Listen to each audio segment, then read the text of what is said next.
sous une pluie diluvienne, 2 valises à la main, Monique se retrouvait chassée par ses propres enfants de la maison de campagne qu'elle avait contribué à bâtir. Ils croyaient tout savoir de leur mère, mais la découverte de sa véritable identité et de l'ampleur de ses sacrifices allait provoquer une onde de choc dévastatrice. Jamais Monique n'aurait pu concevoir que ce matin serait le dernier de sa vie dans cette maison. Cette bâtisse qu'elle et son mari avaient érigée pierre par pierre, de leurs mains calleuses, avec les économies et la sueur d'une existence entière de labeur.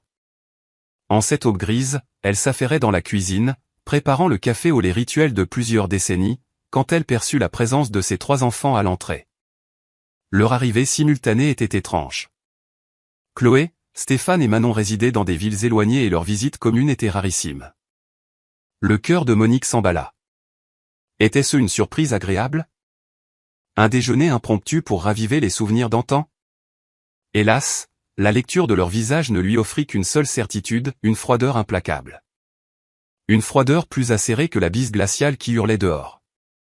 Chloé, comme à son habitude, prit l'initiative. Elle avait toujours été la plus intransigeante, héritière du tempérament paternel, mais dépourvue de sa bienveillance. Elle pénétra dans la cuisine, toisa Monique avec l'air de quelqu'un s'apprêtant à régler une affaire importune et déclara sans détour, « Maman, nous devons avoir une conversation. » Monique coupa la gazinière, s'essuya les mains sur son tablier et fit face à sa progéniture. « Évidemment, mes chéris. Installez-vous, je vous sers un café bien chaud. » Mais Chloé refusa d'un geste de la tête. « Le café sera inutile. Ceci ne prendra que quelques instants. » Son ton était glacial, presque administratif, celui d'une femme d'affaires liquidant un dossier. Une angoisse étreignit Monique, qui força néanmoins un sourire. « Que se passe-t-il, ma puce? Un problème ?» Stéphane s'avança, les mains enfoncées dans les poches de son pantalon de costume cher, observant sa mère comme un propriétaire inspecte un bien squatté. « Maman, après discussion, nous avons pris notre décision. La maison nous appartient désormais. Tu dois partir. » Les mots furent un véritable coup de massue. Monique cligna des yeux à plusieurs reprises, son esprit luttant pour assimiler l'inconcevable. Partir? Mais pour aller où, mon grand? Cette maison m'appartient. C'est ton père et moi qui l'avons construite. Chloé roula des yeux, affichant un dédain que seule l'ingratitude filiale peut produire. Maman, sur le plan légal, la propriété nous est revenue au décès de papa. Nous t'avons simplement permis d'y rester car tu n'avais aucun autre lieu où aller. La donne a changé. Nous devons vendre ce bien. Les genoux de Monique se dérobèrent. Vendre? Pourquoi? Vous avez vos maisons, vos carrières. Pourquoi vendre la maison de votre mère? Stéphane eut un rire bref et cruel, plus blessant qu'une gifle. Maman, penses-tu sérieusement que nous allons laisser un tel capital inexploité simplement pour ton confort? Cette propriété a une valeur considérable.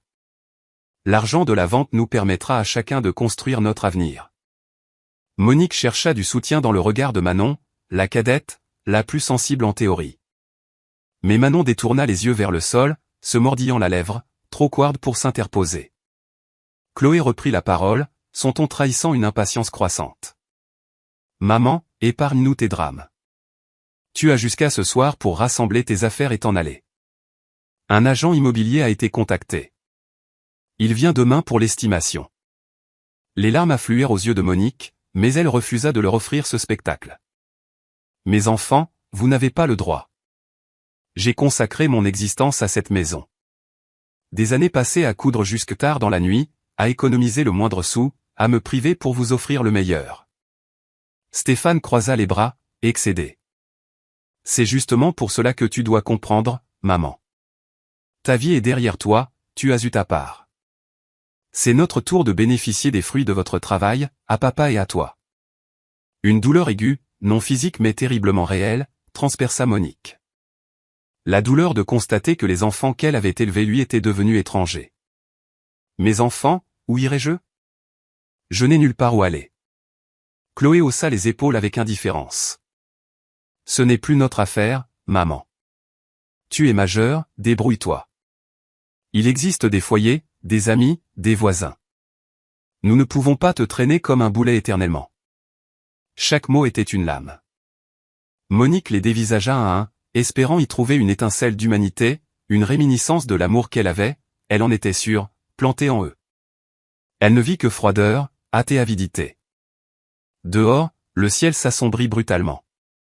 Des nuages menaçants s'amoncelèrent, comme si l'univers lui-même se révoltait contre une telle injustice. Monique inspira profondément, se redressa et, d'une voix d'un calme surprenant, déclara « D'accord, je m'en vais. Mais un jour, vous mesurerez la portée de votre erreur. » Chloé leva une nouvelle fois les yeux au ciel. Toujours la même rengaine victimaire, maman. Nous sommes simplement réalistes. Stéphane consulta sa montre onéreuse. Maman, nous avons des obligations. Tu as jusqu'à 18 heures. Évite de laisser du désordre, s'il te plaît. Monique gravit les escaliers à pas lents, chaque marche une épreuve. Elle pénétra dans la chambre conjugale, contempla le lit où son mari avait rendu son dernier souffle des années plus tôt, et fut tentée de s'y laisser choir pour ne plus jamais se relever. Mais ce n'était pas dans sa nature de renoncer. Elle sortit 2 vieilles valises de sous le lit et y jeta ses vêtements. Elle possédait si peu, le bilan d'une vie de travail et de sacrifice tenait dans 2 bagages. En rangeant, son regard fut attiré par une boîte en bois ancienne, reléguée au fond d'une armoire. Une boîte scellée par des décennies de silence. Elle contenait des documents, des photographies anciennes, les vestiges d'une époque qu'elle avait enfouie, une époque dont ses enfants ignoraient tout. Monique s'empara de la boîte, en épousseta le couvercle et la déposa avec précaution dans une valise. L'heure était peut-être venue de la rouvrir. Ce passé qu'elle avait fui toute sa vie était peut-être son seul salut. Lorsqu'elle redescendit, ployant sous le poids des valises, ses 3 enfants l'attendaient sur la véranda, leur impatience à se débarrasser d'elle presque palpable. Dehors, la pluie avait redoublé d'intensité. Ce n'était plus une averse, mais un déluge qui vous détrempait instantanément. Monique les regarda, espérant un geste, une offre de transport, une aide quelconque. Mais Chloé se contenta de tenir la porte ouverte. Stéphane rajusta sa veste de luxe et Manon persista à fixer le sol, incapable de croiser le regard de sa mère. Monique empoigna ses valises et quitta la maison. La pluie cinglante lui fouetta le visage, collant ses vêtements modestes à sa peau, muant le chemin de terre en un bourbier glissant. Un dernier regard en arrière lui montra ses 3 enfants sur la véranda, au sec, à l'abri, la regardant s'éloigner comme une intruse. Aucun ne bougea. Aucun ne l'appela. Aucun ne trahit le moindre remords. Monique leur tourna le dos et s'engagea sur le chemin de terre, sous le rideau de pluie, portant 2 valises dont le poids était bien moindre que celui qui écrasait son cœur. Mais dans l'une d'elles reposait la vieille boîte. Et dans cette boîte, un secret inimaginable pour ses enfants, un secret qui allait tout bouleverser. D'ici quelques jours, Chloé, Stéphane et Manon apprendraient qui était véritablement la femme qu'ils venaient de jeter dehors sous l'orage. Et cette révélation les frapperait avec une telle violence qu'ils ne se pardonneraient jamais leur cruauté de cette grise matinée. Monique ignorait depuis combien de temps elle avançait. La pluie avait saturé la moindre fibre de ses vêtements. Ses bras, endoloris par le poids des valises, la brûlaient, et le chemin de terre n'était plus qu'une mélasse qui emprisonnait ses vieilles chaussures. Chaque pas était une épreuve, non contre les éléments, mais contre le désir croissant de tout laisser tomber. Le paysage, noyé sous l'averse, était méconnaissable.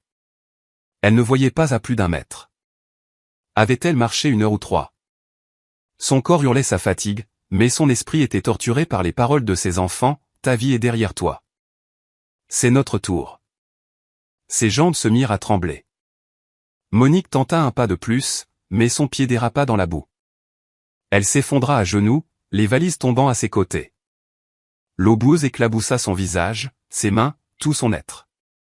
Une tentative pour se relever se solda par un échec, son corps refusait d'obéir. C'était comme si toute son énergie vitale l'avait quitté d'un coup. Au-delà de l'épuisement physique, il y avait le fardeau émotionnel de la journée. Assise là, dans la boue, sous le déluge, Monique laissa enfin ses larmes se mêler à la pluie. Elle pleura tout ce qu'elle avait contenu, l'ingratitude, la froideur, l'injustice. Elle pleura une vie entière consacrée à élever 3 personnes qui la rejetaient comme un rebut. Sa vue se voila. Pas seulement à cause de la pluie ou des larmes. Sa tête se mit à tourner, son corps à osciller. Elle sentit le malaise la gagner. Elle chercha un appui, une pierre sur le bas-côté, mais ses forces l'abandonnèrent. Elle bascula sur le côté, dans la boue, au milieu de ses valises. Sa dernière vision fut celle du ciel gris, déversant ses larmes comme si le monde entier partageait son chagrin. Lorsqu'elle reprit conscience, le chemin avait disparu. Elle était dans un lit simple, sous des draps propres à l'odeur de savon de Marseille. Sa tête était lourde, son corps ankylosé, mais elle était au sec et au chaud. Monique cligna plusieurs fois des yeux, désorientée. La chambre était modeste, mur en bois, rideaux fleuris à la fenêtre, crucifix au mur. Une tentative de se redresser fut interrompue par une voix douce. « Ne bougez pas, madame, vous êtes encore faible. Reposez-vous. » En tournant la tête, Monique découvrit une femme d'une cinquantaine d'années au visage buriné par le travail, mais dont le sourire sincère irradiait la pièce.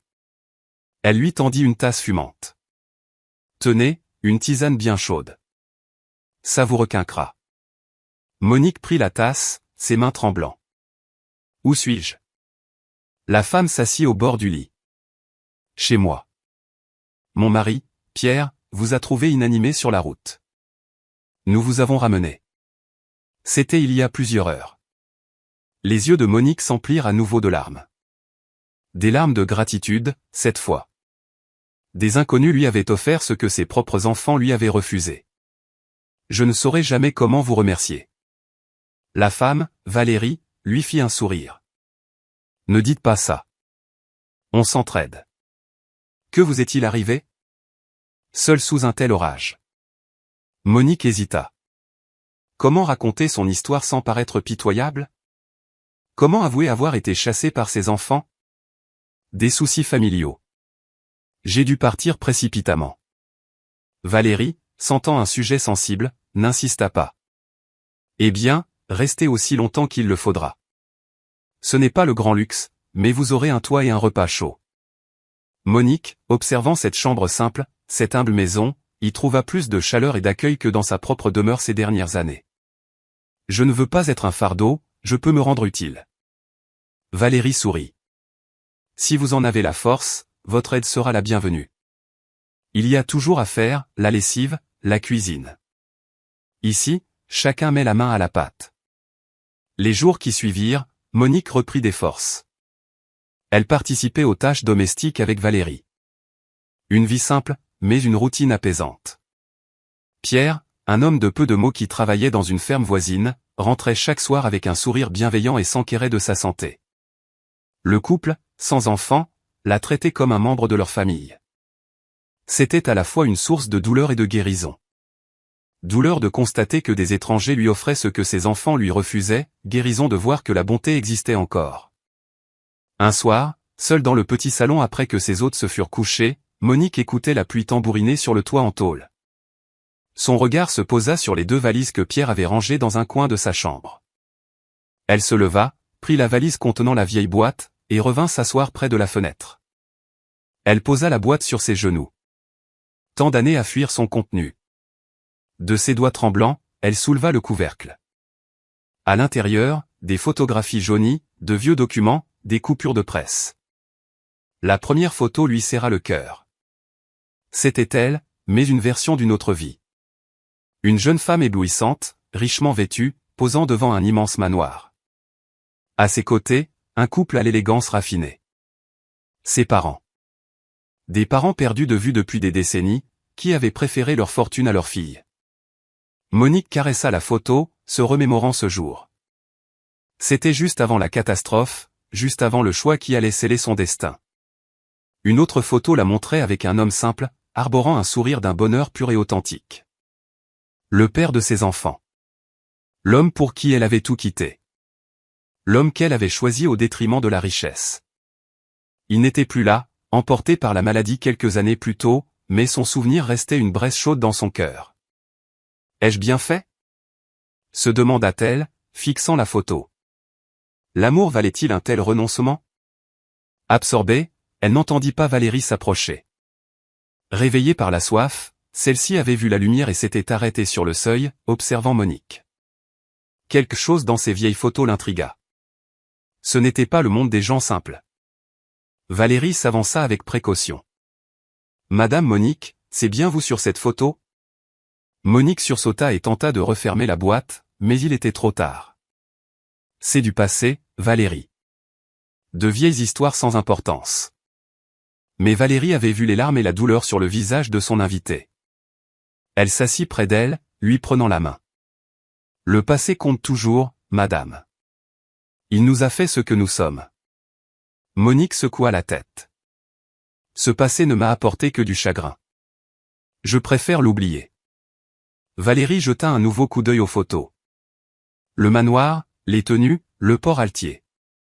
Vous veniez d'un milieu aisé, n'est-ce pas? Monique referma la boîte avec un bruit sec, comme pour y sceller ses souvenirs. Oui. Mais j'ai choisi de partir. J'ai choisi une vie modeste avec l'homme que j'aimais. Valérie resta silencieuse un instant. Et votre famille, vos parents? Monique ravala ses larmes. Ils m'ont posé un ultimatum. Eux et leur argent, ou l'homme que j'aimais. J'ai choisi l'amour. Ils m'ont renié. Je ne les ai plus jamais revus. Valérie lui serra la main. Ce dut être terrible. Ce le fut. Mais je ne regrette rien. J'ai été heureuse, malgré la simplicité. J'ai eu 3 enfants merveilleux. C'est du moins ce que je croyais. Sa voix se cassa. Pierre, réveillé à son tour, les rejoignit.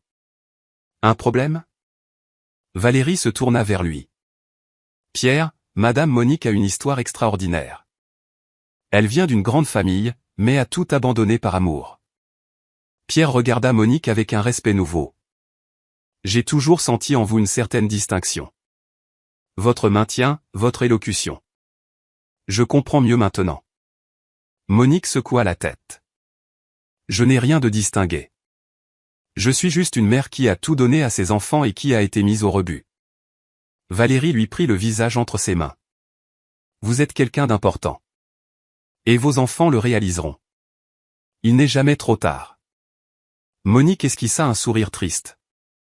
Je crains qu'il ne le soit, Valérie. Ils m'ont clairement signifié qu'ils ne voulaient plus de moi. Pierre croisa les bras, songeur. C'est souvent ainsi. On ne prend conscience de la valeur des choses qu'une fois qu'on les a perdues.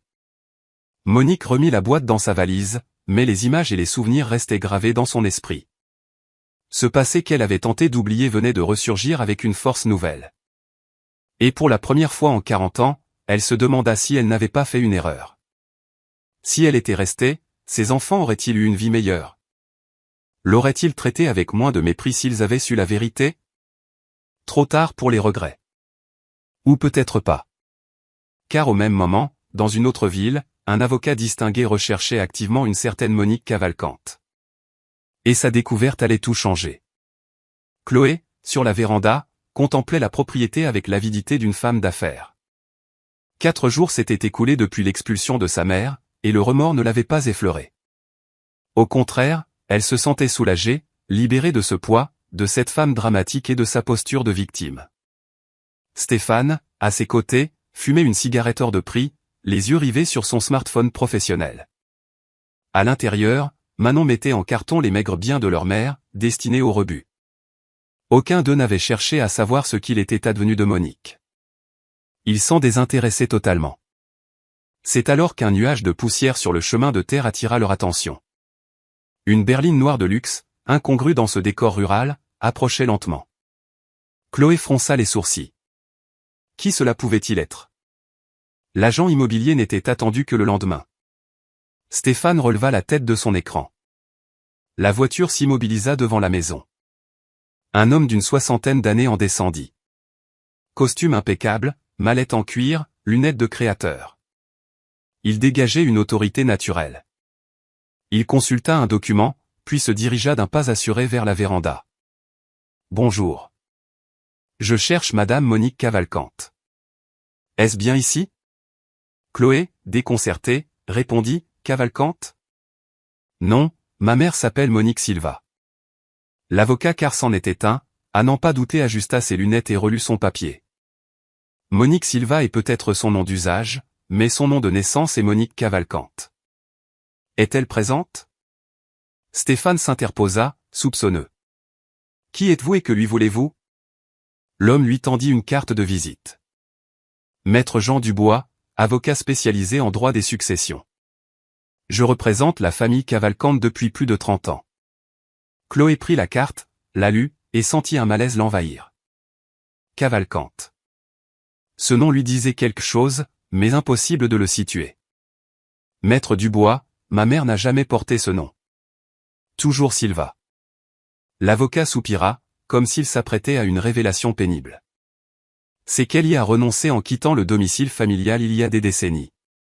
Mais légalement, son nom demeure Cavalcante. Et je dois impérativement m'entretenir avec elle. Au sujet d'un héritage. Le mot tomba comme une enclume. Héritage? Quel héritage? Manon, qui avait entendu, les rejoignit sur le seuil. Maître Dubois cala sa mallette sous son bras. Les parents de Monique Cavalcante, Auguste et Victoire Cavalcante, sont décédés il y a peu. Leur testament stipule expressément que l'on retrouve leur fille, perdue de vue depuis plus de 40 ans. Chloé sentit le sol s'ouvrir sous ses pieds. Vous voulez dire que ma mère est la fille de gens riches? L'avocat la fixa avec la lassitude de celui qui a trop souvent vu des familles s'entre-déchirer pour l'argent. Pas seulement riches. Les Cavalcantes sont l'une des plus anciennes et plus riches familles du pays. Ils possèdent des usines, des propriétés, des investissements. Le patrimoine en jeu dépasse les 100 millions d'euros. Un silence de mort s'installa. La cigarette de Stéphane lui échappa des doigts. Chloé dut s'agripper à un poteau pour ne pas défaillir. Manon porta les mains à sa bouche, horrifiée. 100 millions d'euros. Leur mère, cette femme simple qui raccommodait de vieux vêtements et comptait chaque sou, était l'héritière de 100 millions d'euros. C'était un cauchemar, une farce, une arnaque. Stéphane retrouva le premier la parole. C'est absurde. Notre mère a toujours été sans le sou, vivant de son travail de couturière dans cette petite maison de campagne. Comment pourrait-elle hériter d'une telle fortune? Maître Dubois ouvrit sa mallette. Laissez-moi vous expliquer. Monique est née dans l'opulence. Elle a reçu la meilleure éducation. Mais à 20 ans, elle est tombée amoureuse d'un homme que sa famille jugeait indigne. Un homme simple, un ouvrier, sans fortune. Ses parents lui ont donné le choix, rompre et garder sa place dans la famille, ou partir sans rien. Le cœur de Chloé battait à tout rompre. Et elle a choisi cet homme. Elle est partie. L'avocat opina. Elle a choisi l'amour. Elle a quitté sa maison avec ses seuls vêtements. Ses parents espéraient la voir revenir, brisée et repentante. Elle n'est jamais revenue. Elle a refait sa vie, s'est mariée, vous a eu. Stéphane échangea un regard avec ses sœurs. L'homme qu'elle a choisi. C'était papa. L'avocat confirma. Précisément. Et pendant toutes ces années, ses parents, Auguste et Victoire, n'ont jamais cessé de la chercher. Mais Monique avait changé de nom, de vie. Elle était devenue intraçable. Une rage sourde monta en Chloé, mêlée de désespoir. Leur mère était riche, et ils avaient vécu toute leur vie dans la croyance de leur pauvreté, luttant pour chaque chose, alors que la richesse était à portée de main. Mais si elle a coupé les ponts il y a si longtemps, pourquoi cet héritage surgit-il maintenant? Maître Dubois referma sa mallette. Parce qu'avant de mourir, Auguste et Victoire se sont repentis. Leur testament est un acte de réconciliation. Ils reconnaissent qu'elle avait raison, que l'amour est plus précieux que l'argent, et ils lui lèguent tout, implorant son pardon pour leur dureté passée. Manon demanda timidement, et Madame Monique est au courant? L'avocat secoua la tête. Pas encore. Je n'ai pas pu la joindre. L'adresse de cette propriété était ma seule piste. La panique s'empara de Chloé. Ils avaient chassé une héritière de 100 millions d'euros. Ils avaient mis leur mère à la porte sous un orage, la croyant démunie. Et maintenant? Si elle ne voulait plus jamais les revoir? Si elle léguait tout à des étrangers? Stéphane tenta de masquer sa propre panique. Notre mère est partie en voyage il y a quelques jours. Pour des raisons personnelles. L'avocat fronça les sourcils. En voyage où? Nous l'ignorons. Elle n'a pas laissé d'adresse. Le mensonge était si fluide que Chloé elle-même en fut surprise. Mais Maître Dubois n'était pas né de la dernière pluie. L'odeur des conflits familiaux lui était familière. Je vois. Et quand rentre-t-elle? Nous ne savons pas. Cela peut prendre du temps. L'avocat tendit une autre carte à Chloé.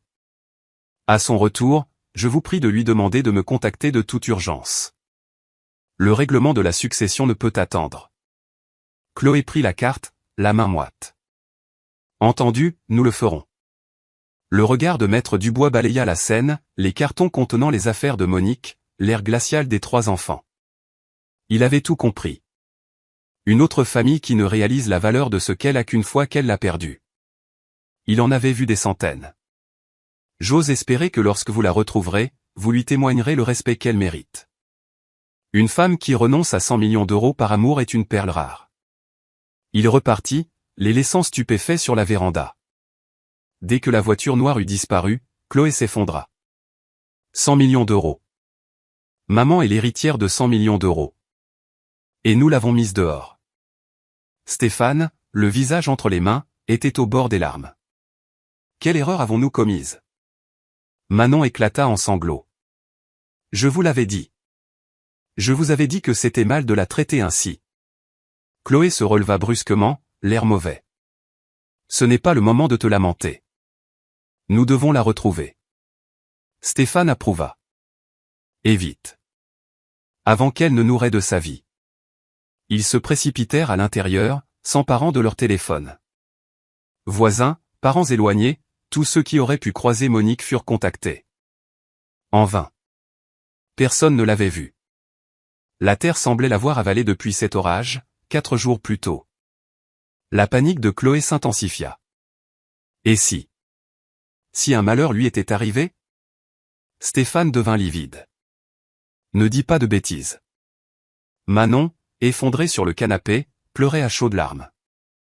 On l'a chassée sous la pluie, et maintenant elle a disparu. C'est à cet instant précis qu'ils mesurèrent l'abîme de leur faute. Ce n'était plus une question d'argent. C'était la prise de conscience d'avoir rejeté une femme qui avait sacrifié une fortune pour eux. Une femme qui avait vécu des décennies dans l'ombre, travaillant sans relâche, sans jamais révéler qu'elle aurait pu mener une vie de reine. Monique avait choisi la pauvreté par amour pour son mari et ses enfants. Et en retour, ses enfants l'avaient traitée comme une ordure. Chloé se mit à appeler les hôpitaux, les postes de police, cherchant une femme de 68 ans admise récemment. Rien. Monique s'était volatilisée. Et pendant que ses enfants s'enfonçaient dans le désespoir, dans une humble maison à des kilomètres de là, Monique aidait Valérie en cuisine, ignorant tout du bouleversement qui l'attendait, et ignorant que les enfants qui l'avaient renié la cherchaient désormais avec l'énergie du désespoir, non par amour, mais pour 100 millions de raisons. Chloé passa une nuit blanche, les mots « 100 millions d'euros, mère riche, héritage » tournant en boucle dans sa tête. Comment la femme qu'ils avaient chassée 4 jours plus tôt pouvait-elle valoir plus que tous leurs rêves réunis? Comment avait-elle pu garder un tel secret? Stéphane n'était pas en meilleur état. Une demi-bouteille de whisky n'avait pas suffi à calmer son angoisse. Plus il buvait, plus la culpabilité le rongeait. Une culpabilité née non de l'amour filial, mais de la peur panique d'avoir laissé filer une fortune. Manon pleurait dans sa chambre, son chagrin mêlé de peur. Peur que sa mère ne revienne jamais, peur d'avoir commis l'irréparable. Le lendemain matin, la voiture de Maître Dubois réapparut. Chloé se précipita à sa rencontre. « Maître, avez-vous retrouvé ma mère ?» L'avocat entra, le visage grave. « Non. Mais j'ai des choses importantes à vous dire. » Stéphane et Manon les rejoignirent. L'avocat s'assit, étalant des documents sur la table. « J'ai étudié le dossier de Monique Cavalcante toute la nuit. J'ai découvert des éléments que vous devez connaître. » Chloé, au bord de son siège, était toute oui. « Lesquels ?» Maître Dubois prit une profonde inspiration. « Vous savez que votre mère a renoncé à une fortune pour votre père. Mais vous ignorez l'ampleur de ce renoncement. » Le silence se fit. L'avocat poursuivit. Monique n'était pas seulement riche. Elle était brillante. Diplômée d'une grande école de commerce, polyglotte. Elle était destinée à diriger l'empire familial. Un avenir doré l'attendait, avec un mariage arrangé et une vie de luxe. Elle a tout plaqué. Une sensation étrange étreignit Stéphane. Pourquoi? Pourquoi un tel sacrifice? L'avocat eut un sourire mélancolique. Parce qu'elle a rencontré votre père, un simple ouvrier sur l'un des domaines des Cavalcantes. Ce fut le coup de foudre. Ses parents, furieux, lui ont posé cet ultimatum, eux et leur argent, ou lui, sans un sou. Manon murmura, les yeux pleins de larmes, et elle a choisi papa. Précisément. Elle est partie sans rien. Ses parents étaient persuadés qu'elle reviendrait, brisée. Elle n'est jamais revenue. La gorge de Chloé se noie. Qu'a-t-elle fait ensuite? Maître Dubois consulta un document. D'après les rapports des enquêteurs de l'époque, elle s'est installée avec votre père dans une petite maison. Il était maçon. Elle a commencé à prendre des travaux de couture. Il vivait de peu, très modestement. Et jamais elle ne s'est plainte, jamais elle n'a recontacté ses parents. Stéphane secoua la tête, incrédule. Maman a toujours été si fière, si indépendante. Je comprends mieux. L'avocat continua. Plus tard, à votre naissance, les rapports indiquent que Monique travaillait jour et nuit pour joindre les deux bouts. Votre père faisait de son mieux, mais son salaire était maigre. C'est le travail de Monique qui a fait vivre cette famille. Une vague de honte et de colère submergea Chloé. Honte de leur conduite, colère de cette ignorance. Pourquoi ne nous a-t-elle jamais rien dit? Le regard de Maître Dubois était empreint d'une infinie tristesse. Peut-être par pudeur. Ou peut-être ne voulait-elle pas que vous grandissiez avec le poids de son sacrifice. Elle voulait que vous appréciiez la valeur de ce que vous aviez, pas de ce qu'elle avait perdu. Manon sanglota. Et nous l'avons remerciée en la chassant. L'avocat ne dit rien. Tout était dit. Stéphane, à la fenêtre, regardait le vide. Maître Dubois, y a-t-il autre chose? L'avocat hésita. Oui. Mais je ne suis pas sûr que vous soyez prêt. Chloé se redressa. Dites-nous tout. Nous devons savoir. L'avocat sortit un autre rapport. Celui-ci date de quelques années. Les enquêteurs avaient retrouvé la trace de Monique. Elle a refusé tout contact. Elle a affirmé avoir fait son choix et ne rien regretter. Mais elle a chargé les enquêteurs d'un message pour ses parents.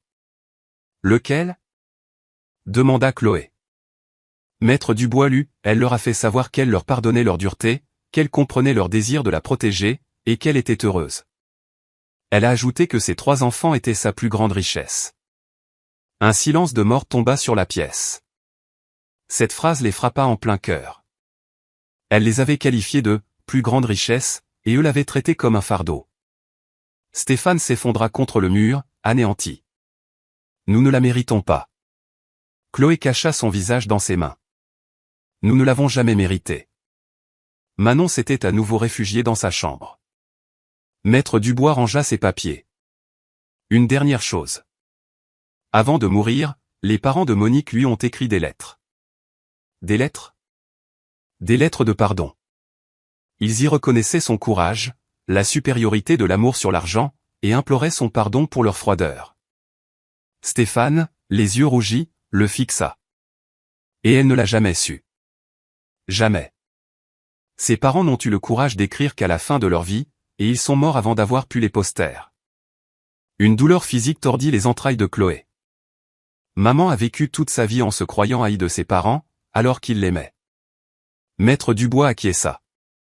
Exactement. Et ils lui ont tout légué, à une seule condition. Laquelle? Demanda Chloé. Qu'elle dispose de cet argent comme bon lui semblerait. Qu'elle vive enfin la vie qu'elle méritait. Libre et heureuse. Stéphane se passa les mains sur le visage. Et nous lui avons volé ça aussi. Nous lui avons volé sa chance de trouver la paix. C'est alors que Manon réapparut, tenant une vieille boîte. J'ai trouvé ça dans la chambre de maman, au fond de l'armoire. Chloé la dévisagea. Qu'est-ce que c'est? Manon l'ouvrit. Des lettres. Des dizaines de lettres de maman. Maître Dubois s'approcha. Puis-je? Manon les lui confia. En les lisant, son expression changea radicalement. Grand Dieu! Qu'y a-t-il? Demanda Stéphane, affolé. Ce sont des lettres de Monique à ses parents. Écrites pendant des années. Jamais envoyées. Chloé en prit une et se mit à lire à voix haute, sa voix tremblante. Cher papa et maman, voilà aujourd'hui 10 ans que je suis parti. Je ne regrette rien. Mon mari est un homme bon, mes enfants sont en bonne santé. Mais vous me manquez. Les discussions avec maman, les conseils de papa. J'espère qu'un jour vous me pardonnerez. J'espère que vous comprendrez que j'ai choisi l'amour, et que cela ne diminue en rien mon amour pour vous. La voix de Chloé s'étrangla. Elle poursuivit. Chloé devient une belle jeune fille intelligente. Stéphane est un schnappant au grand cœur. Manon vient de naître, elle est parfaite. J'aimerais tant que vous connaissiez vos petits-enfants. Mais je comprends votre décision. Je voulais juste que vous sachiez que je suis heureuse. Pauvre, mais heureuse. Stéphane lui arracha la lettre des mains et lut la fin. Et le jour de ma mort, je veux que mes enfants sachent qu'ils ont été aimés, que je leur ai tout donné, et que je ne regrette aucun de mes choix. Car j'ai choisi l'amour, et l'amour vaut toutes les fortunes du monde. Il jeta la lettre et s'enfuit de la maison. Chloé en prit une autre, plus récente. Elle la lut à voix basse. Cher papa et maman, si vous lisez ces lignes, c'est que je ne suis plus de ce monde. Je veux que vous sachiez que je vous ai toujours aimé. Sans rancune. J'ai compris votre désir de me protéger. Et en regardant mes propres enfants, je le comprends encore mieux. On veut toujours le meilleur pour ceux qu'on aime. Pour vous, c'était l'argent. Pour moi, l'amour. Qui avait raison? Peu importe aujourd'hui. L'important est que j'ai vécu une vie honnête, que j'ai élevé 3 enfants merveilleux, et que je ne changerai rien. J'ai aimé, vraiment. Et ça, personne ne peut me le prendre. Chloé ne put aller plus loin. Manon prit le relais, la voix brisée par les sanglots. PS. Si mes enfants trouvent un jour ces lettres, je veux qu'ils sachent qu'ils ont été ma plus grande richesse. Que chaque sacrifice, chaque nuit blanche, chaque privation, tout en valait la peine grâce à eux. J'espère avoir été une bonne mère. J'espère leur avoir appris que le caractère prime sur l'argent. Je vous aime pour l'éternité, maman. Manon s'effondra. On l'a mise à la porte, on l'a traitée de fardeau, on lui a dit que sa vie était finie, et elle écrivait ça. Que nous étions sa plus grande richesse. Chloé, elle aussi, était secouée de sanglots. Que avons-nous fait? Maître Dubois rangea les lettres avec soin. Ce que beaucoup font. Vous n'avez pris conscience de sa valeur qu'en la perdant. Maintenant, vous devez la retrouver et lui demander pardon. Sincèrement. Pas pour l'héritage, mais parce que c'est votre devoir. Stéphane rentra, le visage ravagé. Il faut retrouver maman. Tout de suite. Chloé acquiesça. Sans plus tarder. Ils repartirent en trombe, sillonnant la campagne, questionnant tout le monde. Hôpitaux, gendarmerie, voisins. Rien. Monique restait introuvable. Et à chaque échec, leur désespoir grandissait. Ce n'était plus l'argent qui les motivait, mais la prise de conscience de leur monstruosité. Ils n'avaient pas chassé une mère. Ils avaient chassé un ange qui avait renoncé au paradis pour eux. Chloé conduisait à tombeau ouvert, les yeux brûlés par les larmes, passant des appels frénétiques. Stéphane, à ses côtés, la tête entre les mains, se répétait que tout était de sa faute. Manon, à l'arrière, scrutait le bord de la route, espérant un miracle. 4 jours sans nouvelles. C'est en revenant vers la maison, anéantis, qu'ils aperçurent Madame Denise, la vieille voisine, qui les attendait à son portail. Elle connaissait Monique depuis son arrivée dans la région, des décennies plus tôt. Chloé freina brusquement. Madame Denise. Avez-vous vu ma mère? La vieille femme les dévisagea avec un mélange de pitié et de dégoût. Oui. Le jour où vous l'avez mise à la porte. Chloé sentit ses jambes se dérober. Vous avez vu? Madame Denise croisa les bras. Tout. Je vous ai vu, sur votre véranda, au sec, pendant qu'elle partait sous le déluge. Je l'ai vu tomber dans la boue. Et je vous ai vu, tous les trois, immobiles, sans lever le petit doigt.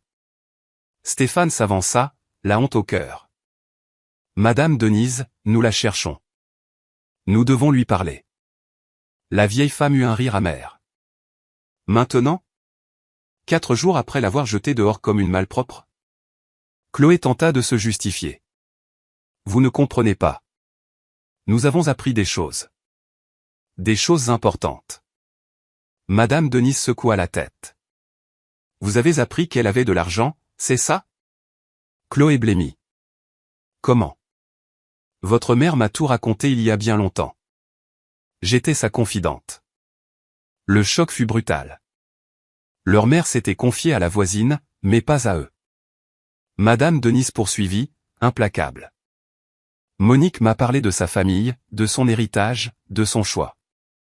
Elle m'a fait jurer de ne jamais vous en parler. Elle disait que vous deviez apprendre la vraie valeur des choses. Manon s'approcha. Quoi d'autre? La vieille femme soupira. Des choses que vous auriez dû voir par vous-même. Savez-vous combien de fois j'ai vu Monique se priver de nourriture pour vous? Stéphane la regarda, hébété. Se priver. Madame Denise le foudroya du regard. Combien de fois suis-je venu lui apporter un plat, et elle me disait avoir déjà mangé, alors que je voyais son assiette vide? Combien de fois a-t-elle prétendu ne pas avoir faim pour que vous ayez plu? Chloé sentit son cœur se fendre. Maman avait faim? La voisine était sans pitié. Pendant des années. Surtout à votre adolescence. Elle se levait aux aurores pour coudre, sautait des repas, portait les mêmes habits élimés pendant des années. Pour vous. Et votre récompense? La traiter de fardeau. Stéphane se couvrit le visage, secoué de sanglots. Nous ne savions pas. Madame Denise s'avança. Vous ne saviez pas parce que vous n'avez jamais cherché à savoir. Vous ne vous êtes jamais soucié d'elle. Manon tomba à genoux. De grâce, Madame Denise, nous avons eu tort. Nous le savons. Mais aidez-nous à retrouver ma mère. Le regard de la vieille femme s'adoucit légèrement. Il y a autre chose que vous devez savoir. Chloé releva la tête. Quoi? Madame Denise inspira. Quand Chloé est entrée à la fac, vous vous souvenez? Chloé était perdue. Oui. Maman avait dit avoir économisé. La voisine secoua la tête. Un mensonge. Elle a vendu les bijoux de son mariage, les seuls objets de valeur qu'elle possédait. Pour payer tes études. Chloé eut le vertige. Ces bijoux. Madame Denise confirma. Oui. Et Stéphane, quand tu as eu besoin d'argent pour monter ton cabinet? Stéphane tremblait. Maman a dit qu'elle avait des économies. Des économies? Elle a vendu son alliance de mariage. L'alliance que votre père lui avait offerte. Le seul souvenir matériel qu'elle avait de lui. Pour toi. Stéphane s'écroula, secoué de sanglots incontrôlables. L'alliance de papa. Pour moi? La voisine ne lui laissa aucun répit. Oui. Et Manon, pour ton mariage? D'où croyais-tu que l'argent venait? Manon, déjà au comble du désespoir, sanglotait, non. Pitié. Madame Denise acheva, elle a contracté un prêt. Un prêt qu'elle remboursait encore le jour où vous l'avez chassée. 3 ans à payer pour le mariage d'une fille qu'il a traitée comme une moins que rien. Chloé s'effondra à son tour. Les trois gisaient là, unis dans leur chagrin et leur honte.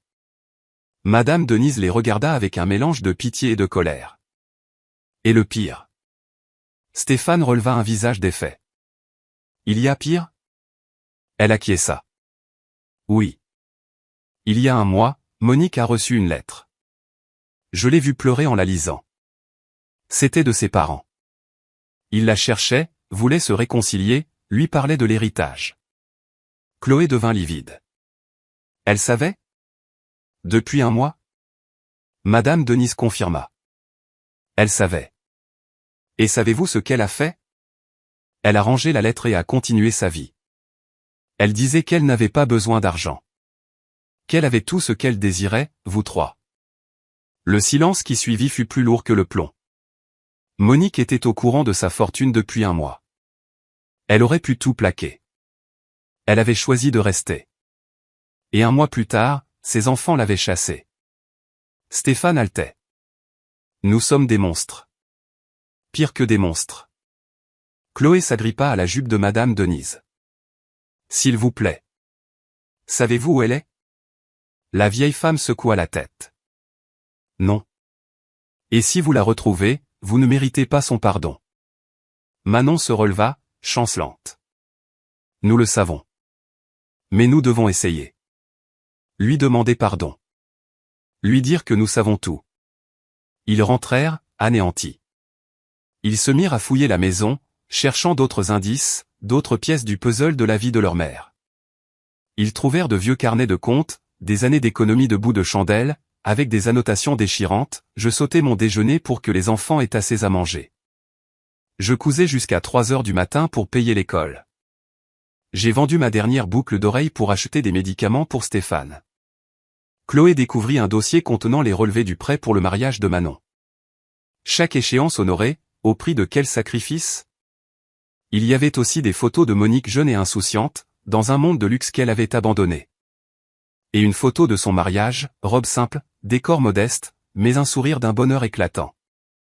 Stéphane trouva de vieilles lettres de leur père, pleines d'un amour simple et sincère, et les brouillons des réponses de Monique, jamais envoyées. Dans l'une d'elles, mon amour, notre vie est dure, je sais. Mais je ne regrette rien. J'échangerai 1000 fortunes contre un jour à tes côtés. Toi et nos enfants, vous êtes mon seul trésor. Il lisait et pleurait et lisait. Manon tomba sur un journal intime. Elle lut une page au hasard. Aujourd'hui, Chloé m'a dit que j'étais une rabat-joie parce que je lui ai interdit de sortir en pleine nuit. Ça m'a blessé, mais c'est l'adolescence. Elle ne comprend pas que je m'inquiète, que je l'aime plus que tout. Un jour, elle comprendra. Un jour, ils comprendront tous. Manon serra le journal contre elle, secouée de sanglots. Maman croyait en nous. Et quand elle a eu le plus besoin de nous, nous lui avons prouvé que nous n'avions jamais rien compris. Ils passèrent l'après-midi à exhumer les preuves de l'amour de leur mère et de leur propre ingratitude. Chaque tiroir ouvert était une blessure nouvelle. Au crépuscule, ils étaient assis au milieu de ce champ de ruines émotionnelles. Chloé brisa le silence. Nous devons la retrouver. Pas pour l'argent. Parce que c'est notre devoir. Stéphane approuva. Même si ça prend toute une vie, nous devons lui demander pardon. Manon murmura, et si elle refuse? Chloé répondit avec une fermeté nouvelle, alors nous l'accepterons. Parce que nous ne le méritons pas. Mais nous devons essayer. Le téléphone de Chloé sonna. Un numéro inconnu. Elle décrocha, le cœur au bord des lèvres. Allô? Une voix d'homme. Chloé? C'est Pierre. Un voisin. Madame Denise m'a donné votre numéro. Le cœur de Chloé s'arrêta. Vous? Ma mère? Chloé manqua de lâcher le téléphone. Vous savez où est ma mère? La voix de Pierre était hésitante. Oui. Elle est chez moi. Je l'ai trouvée évanouie sur la route il y a quelques jours. Le cœur de Chloé s'emballa. Elle va bien? Oui. Ma femme Valérie s'est bien occupée d'elle. Mais attention. Votre mère ne veut pas vous voir. Stéphane s'empara du téléphone. Monsieur, je vous en supplie, nous devons la voir. C'est vital. Pierre soupira. Je vous donne l'adresse. Mais je ne vous promets rien. Ils repartirent en trombe. La maison de Pierre était à 1 heure de route, dans un coin encore plus reculé. Une petite ferme en Normandie, avec une cour en terre battue où picoraient quelques poules. Chloé descendit, tremblante. Stéphane était livide. Manon pleurait déjà. Pierre leur ouvrit. Son regard était un réquisitoire. Elle est là. Mais je vous préviens, si vous la faites souffrir, vous aurez affaire à moi. Ils entrèrent dans le petit salon. Monique était assise près de la fenêtre, cousant un vêtement. Elle leva les yeux, les vit. Aucune émotion ne troubla son visage. Ni colère, ni joie. Juste un regard vide, avant de se replonger dans son ouvrage. Que voulez-vous? Sa voix était un souffle de glace. Chloé s'avança, chancelante. Maman, il faut qu'on te parle. Monique ne leva pas la tête. Nous n'avons plus rien à nous dire. Stéphane s'agenouilla. Maman, je t'en prie, écoute-nous. Monique posa sa couture et le fixa. Écoutez quoi? Vous avez tout dit le jour où vous m'avez chassé. Manon s'effondra en larmes. Maman, on a eu tort. Tellement tort. Monique les regarda, son calme plus effrayant que la fureur. Tort? Est-ce tout? Vous m'avez traité de fardeau, dit que ma vie était finie. Vous m'avez jeté dehors sous un déluge. Et maintenant, un simple on a eu tort devrait suffire? Chloé tomba à genoux à son tour. Maman, on a tout découvert. Tes parents, l'héritage. Monique ne s'y a pas. C'est donc ça? L'argent? Stéphane secoua la tête, désespéré. Non. C'est parce qu'on a découvert qui tu es vraiment. Monique eut un rire sans joie. Qui je suis? J'ai toujours été la même. Sauf que maintenant, vous savez que j'ai de l'argent. Manon rampa à ses pieds. Non, maman. On a trouvé les lettres. Celles que tu n'as jamais envoyées. On sait pour les bijoux, l'alliance, le prêt. Monique ferma les yeux un instant. Quand elle les rouvrit, ils brillaient de larmes contenues. Vous avez fouillé dans ma vie. Stéphane murmura, pardonne-nous, maman. Mais nous devions comprendre. Monique se leva, les dominant de toute sa hauteur. Comprendre quoi? Que je vous aimais? Vous auriez dû le voir quand je veillais sur vos fièvres, quand je cousais jusqu'au bout de la nuit pour vos caprices, quand je me privais pour vous nourrir. Mais non. Il a fallu que vous découvriez que j'avais renoncé à 100 millions d'euros. Chloé sanglotait. Maman, Madame Denise nous a tout dit. Que tu avais faim, que tu as tout vendu. Monique regarda au loin, la voix lasse. Et ça change quoi, Chloé? Tu m'as toujours trouvée ennuyeuse. Stéphane, tu as toujours eu honte de moi. Manon, tu as préféré suivre tes aînés plutôt que de me défendre. Chaque mot était une vérité qui blessait. Stéphane se releva, le visage décomposé. On a appris que tu savais pour l'héritage. Depuis un mois. Monique se retourna lentement. C'est exact. Et savez-vous ce que j'ai fait de la lettre de l'avocat? Je l'ai mise dans un tiroir. Parce que je ne voulais pas de l'argent. Je vous voulais, vous. Chloé s'abandonna à un chagrin sans fond. Tu avais 100 millions qui t'attendaient, et tu nous as choisis. Et nous, on t'a chassé. Monique essuya une larme. Je vous ai toujours choisi. Depuis le jour où j'ai quitté mes parents. Toujours. Et vous, quand m'avez-vous choisi? Le silence fut leur seule réponse. Une réponse écrasante. Jamais. Manon s'agrippa à elle. Maman, je sais qu'on ne mérite pas ton pardon.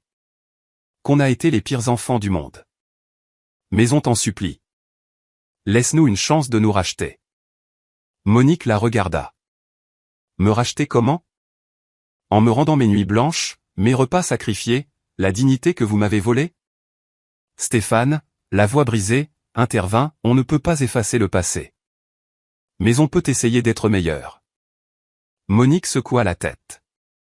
Je ne veux pas que vous soyez meilleur par peur de perdre l'héritage. Je veux que vous le soyez parce que vous avez appris ce qu'est le caractère. Chloé, relevant un visage baigné de larmes, la regarda dans les yeux. Tu as raison. On a compris qu'en perdant tout. On a compris qu'avec l'argent. C'est immonde. Nous sommes immondes. Monique se rassit, accablée. Vous voulez mon pardon? Que je retourne dans cette maison comme si de rien n'était. Ils se regardèrent. Chloé parla, non, maman. Cette maison n'a jamais été à ta hauteur. Stéphane ajouta, nous voulons que tu acceptes cet héritage. Que tu vives enfin la vie que tu mérites. Manon conclut, et si un jour tu peux nous pardonner, nous attendrons. Même si ça prend des années. Le visage de Monique s'adoucit imperceptiblement. Valérie apparut, un verre d'eau à la main. Pierre et moi en avons discuté avec Madame Monique. Elle va rester ici encore quelques jours pour réfléchir. Revenez plus tard. Chloé se leva. Pourrons-nous appeler? Oui. Mais respectez son silence. Il s'apprêtait à partir quand la voix de Monique les cloua sur place. Vous savez ce qui vous différencie de mes parents? Stéphane se retourna. Quoi, maman? Monique les regarda, les larmes coulant enfin. Mes parents m'ont posé un ultimatum parce qu'ils croyaient me protéger d'une erreur. Vous m'avez chassé parce que j'étais un obstacle. Mes parents ont péché par amour. Vous, par égoïsme. C'est toute la différence. La phrase résonna comme un coup de fouet.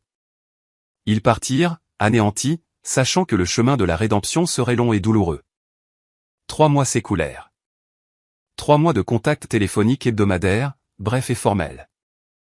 Chloé, Stéphane et Manon prenaient des nouvelles. Monique répondait poliment, sans chaleur, sans colère. Une distance courtoise, plus cruelle qu'une dispute. Il respectait son silence, n'insistait pas, se contentant de marquer leur présence, leur attente. Puis un jour, Monique les appela.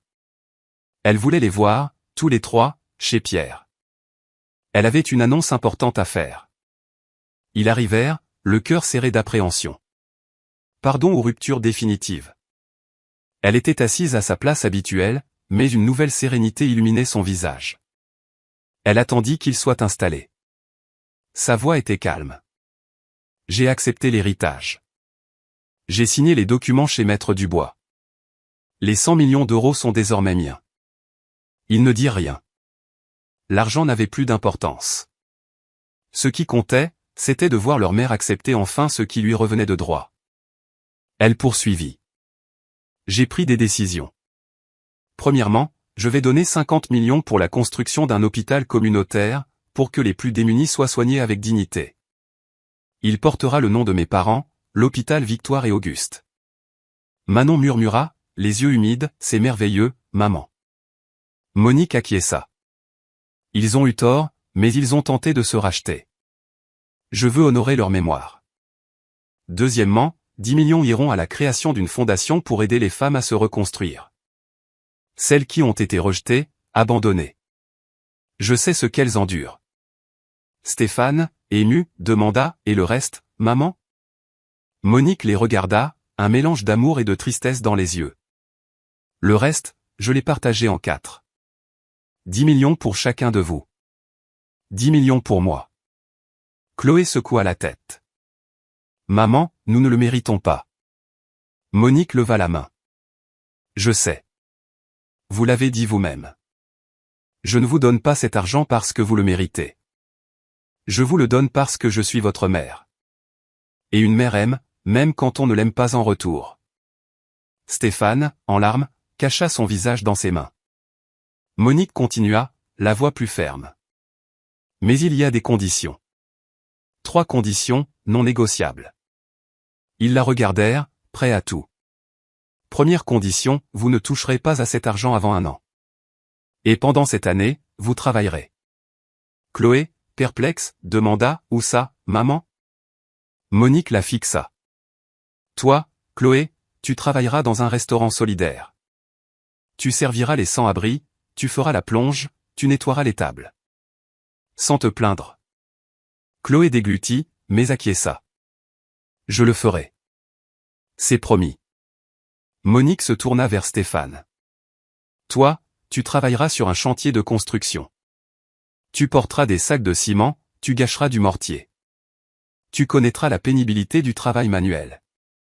Stéphane accepta sans hésiter. Je ferai tout ce que tu me demanderas. Et toi, Manon? Monique regarda sa cadette. Tu feras du soutien scolaire dans un quartier défavorisé. Tu enseigneras à des enfants qui n'ont rien. Tu comprendras la chance que tu as eue. Manon pleurait. J'irai, maman. Je le ferai de tout mon cœur. Deuxième condition, poursuivit Monique. Pendant cette année, vous vivrez ensemble dans une petite maison de campagne. Sans luxe, sans confort. Vous apprendrez à gérer un budget, à cuisiner, à nettoyer. Vous vivrez ma vie. Ils acceptèrent d'une seule voix. Nous sommes d'accord. Monique prit une profonde inspiration avant d'énoncer la 3e condition. Et chaque dimanche, vous viendrez dîner avec moi. Vous me raconterez votre semaine, vos apprentissages, vos difficultés. Et petit à petit, nous tenterons de recoller les morceaux. Chloé éclata en sanglots. Maman. Tu nous donnes une chance? Monique essuya ses propres larmes. Je vous donne la chance que mes parents ne m'ont pas donnée. La chance de se tromper, et de réparer. Stéphane s'approcha, hésitant. Je peux te prendre dans mes bras? Monique resta immobile un instant, qui parut une éternité. Puis elle ouvrit les bras. Stéphane s'y jeta, pleurant comme un enfant. Chloé et Manon se joignirent à eux. Ils restèrent là, enlacés, leurs larmes se mêlant, une première depuis des décennies. En se séparant, Monique caressa le visage de chacun. Vous m'avez fait un mal terrible. Je ne prétendrai pas que tout est oublié. Mais je suis prête à essayer. Parce qu'une famille, ce n'est pas ceux qui ne font jamais d'erreur. C'est ceux qui ont le courage de les réparer. Une année passa. Chloé, dans la cuisine du restaurant solidaire, lavait d'énormes marmites. Une vieille dame la remercia pour le repas chaud, le premier depuis des jours. Chloé la serra dans ses bras et pleura, comprenant pour la première fois le sens du mot « service ». Stéphane, sur le chantier, partagea son déjeuner avec un vieil ouvrier qui lui raconta ses 30 ans de labeur pour élever ses 5 enfants. Stéphane l'écouta avec un respect infini. Manon, dans le quartier défavorisé, vit le visage d'une fillette de 8 ans s'illuminer en lisant sa première phrase. L'enfant lui sauta au cou en criant de joie. Manon comprit ce jour-là le pouvoir de l'éducation. Chaque dimanche, il dînait avec Monique. Il lui racontait leurs semaines, leurs épreuves, leurs découvertes. Et Monique les écoutait, voyant ses enfants se transformer, devenir des personnes dont elle pouvait être fière. Ils n'étaient pas parfaits, mais ils essayaient. C'était tout ce qui comptait. L'année écoulée, ils reçurent l'argent. Aucun ne l'utilisa pour des futilités. Chloé ouvrit un restaurant qui offrait des repas aux démunis. Stéphane monta une entreprise de bâtiment qui n'embauchait que des seniors. Manon créa une école gratuite dans un quartier populaire. Monique, le jour de l'inauguration de son hôpital, vit ses 3 enfants arriver. Pas en voiture de luxe, mais en transport en commun. Pas en vêtements de marque, mais en habits simples et propres. Et en s'approchant, elle vit dans leurs yeux une lueur nouvelle, une humilité sincère, une gratitude profonde, un amour désintéressé. « Maman », dit Chloé en lui prenant la main. « Merci de ne pas avoir baissé les bras. » Monique sourit. Une mère ne baisse jamais les bras. Même quand ses enfants le font. Ce soir-là, ils dînèrent tous les 4 dans la petite maison de campagne que Monique avait achetée. Ce n'était pas un manoir, c'était un foyer. Un lieu où l'amour primait sur le reste. À la fin du repas, Manon demanda « Maman, as-tu des regrets ?» Monique réfléchit. « Je regrette de ne pas vous avoir parlé de mon passé. Peut-être que si vous aviez su, vous auriez eu plus de respect pour les choses simples. » Stéphane secoua la tête. « Non, maman.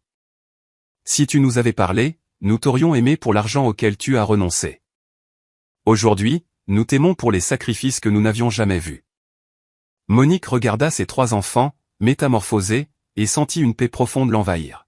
« Vous avez appris la leçon la plus importante. La richesse n'est pas ce que l'on possède, mais ce que l'on donne. » Chloé ajouta, « Et nous avons eu le meilleur des professeurs. » Stéphane prit la main de sa mère.